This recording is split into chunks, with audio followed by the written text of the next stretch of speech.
From an ordinary stretch of lawn to a native plant sanctuary, my next guest has won accolades for transforming her suburban yard. Here to tell me about it and why she did it is Amy Franqui. She is a master gardener and volunteer with the University of Florida's Institute of Food and Agricultural Sciences Extension Office here in Duval County. Good morning, Amy. Good morning, Ann. Thanks for having me. Thanks for being here. So, first of all, congratulations. You were just named Residential Conservation Champ of the Year by the City of Atlantic Beach's Environmental Stewardship Committee. Um, Tell us about this recent recognition. Sure. Yeah, it's truly an honor to be recognized, of course. It certainly wasn't something that we were seeking in our transformation efforts, but it always feels good to be recognized for something that you're truly passionate about. So this was an award that our local City of Atlantic Beach Environmental Stewardship Committee put on this ESC Awards for the first time. It was their inaugural event. So we were just one of the many winners representing the city, and really happy to represent. So, explain to us what exactly you did to transform your lawn. What did you start with, and what has it become? Sure. Well, just to back up, what really started all of this for us is a desire to see more birds and more butterflies in our yard. And so I stumbled across this book by Douglas Ptolemy. It's called Bringing Nature Home. And that is really what set everything into motion for us. There's a quote from Douglas Ptolemy that said, "A plant that has fed nothing has not done its job." And that really made me reflect upon, well, geez, what do birds actually eat? So if you have any guesses as to what birds eat, I could Well, bugs, certainly. So birdseed. that's right. Seeds, nuts, berries, fruits, insects, nectar from flowers. So when I thought about myself as a bird flying over my yard and I looked down upon it, what would I find to eat there? And I looked out and saw just a St. Augustine grass, which doesn't provide any nuts or seeds or berries or fruits or nectar. There's no flowers. It also didn't have any insects because at the time we were applying a pesticide treatment service. So that was really eye opening for me. Mm. And it's really what started the whole process for us. So we endeavored to remove about 90% of our lawn area and replace it with Florida native plants. And that's a combination of native trees, native shrubs, native wildflowers, and ground covers. It really was a dramatic change, and it brings us a lot of joy because we now can look out and see a lot more movement, a lot more life in our yard. Was it the kind of thing that you approached and said, we should sort of make this change over time? Or did you go out and just kind of wholesale tear up the lawn, come up with a plan to replant everything and do it just in one fell swoop? Well, we did start in kind of small pieces ourselves, and then did seek some help from a local native landscaper to assist us in kind of getting a bigger plan together, so that we could be really intentional. And we wanted it to be successful.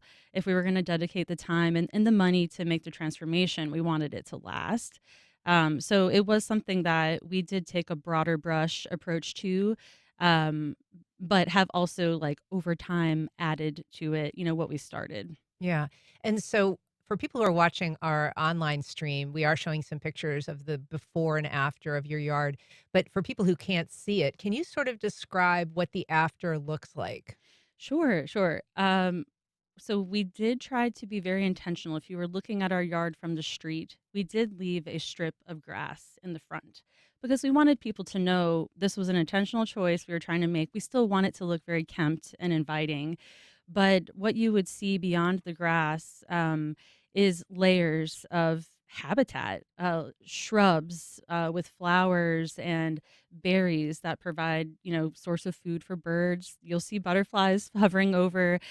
We've made a little, almost like our own little mini nature walk around the front yard, kind of a pathway that goes around in a circle. So when we're on our lunch breaks from work, we can walk outside and just take our own little nature walk around. And so there is some expense associated with these kinds of, changes. Has there been any overall financial benefit with the changes that you've made? Certainly. I mean, the obvious things we did discontinue our pesticide service. So that was an 80 or $90 a month expense we no longer have. We no longer were applying any fertilizer to the yard that we were previously doing with the lawn just to keep it looking green and so we could water it and then cut it, the cycle. But the most dramatic change that we saw was actually to our water bill. That was cut in half.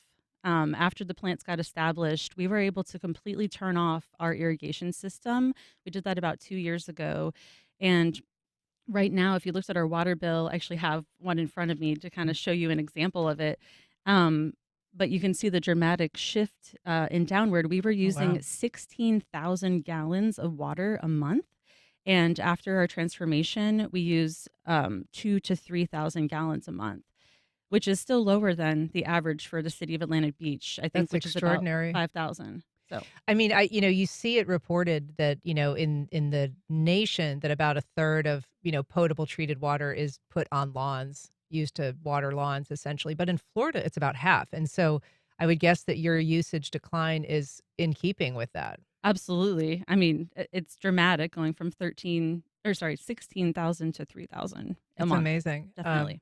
And so, some people live in communities where they are, constrained somewhat by their HOA, or just sort of, neighborhood norms, and they feel compelled to have a more traditional lawn.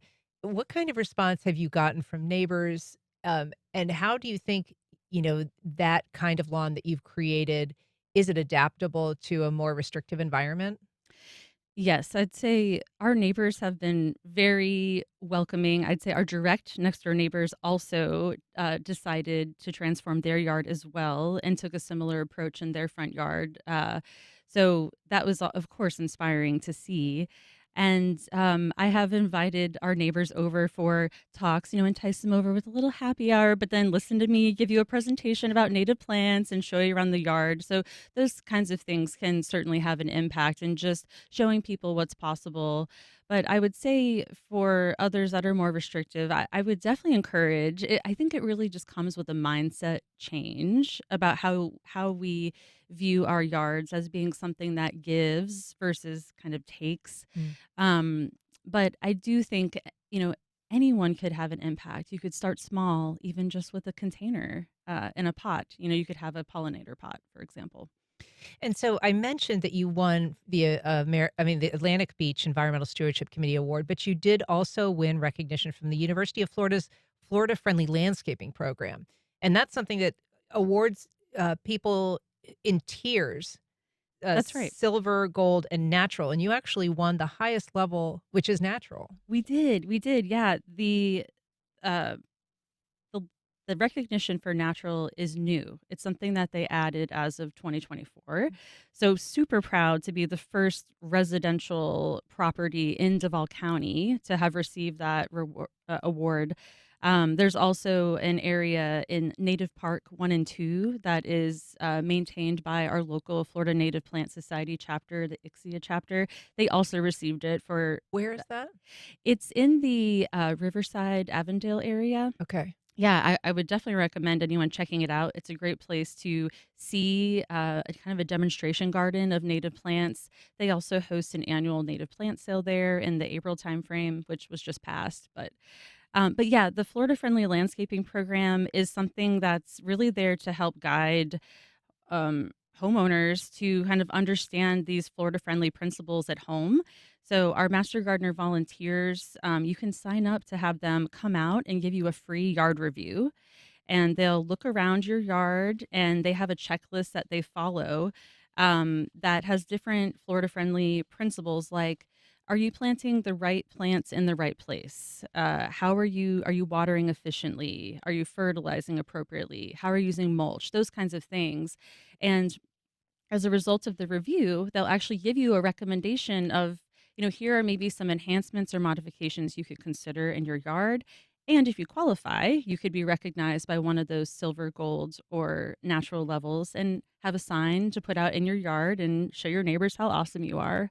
And so that is something that a volunteer master gardener can do for you for free. You also do that work as a volunteer master gardener. Did that come kind of before or after this experiment with your yard?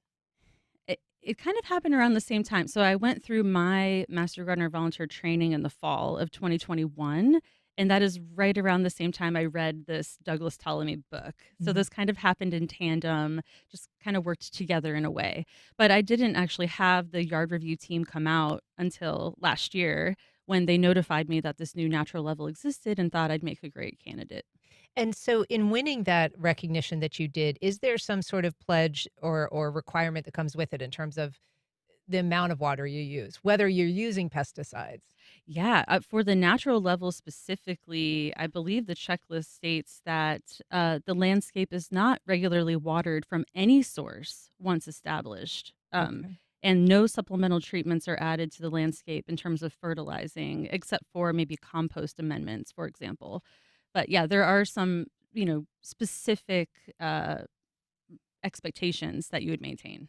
So with that knowledge that you have and that training, and if somebody is interested in sort of undertaking this, what is the first thing that you think they ought to do? Should they pick up that book and get inspired, or should they call a Oh, master gardener? Oh, man, I mean, I would say a combination of things for sure, because I think people learn differently or can be inspired differently too, but I'd say any Douglas Ptolemy book, I would highly recommend, but this one, Bringing Nature Home specifically, is the one I started with, and that really is what just compelled me to action.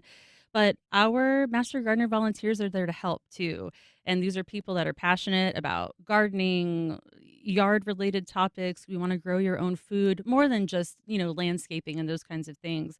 We wanna help people learn, and so if you have interest in having them come out to your yard, I would absolutely recommend.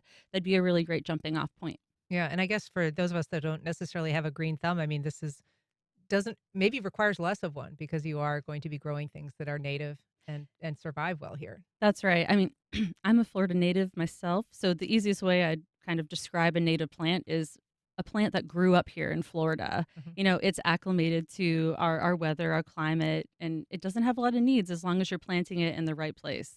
Well, Amy Frankie, congrats. Thanks so much for being here, and we appreciate it. Thanks for having me.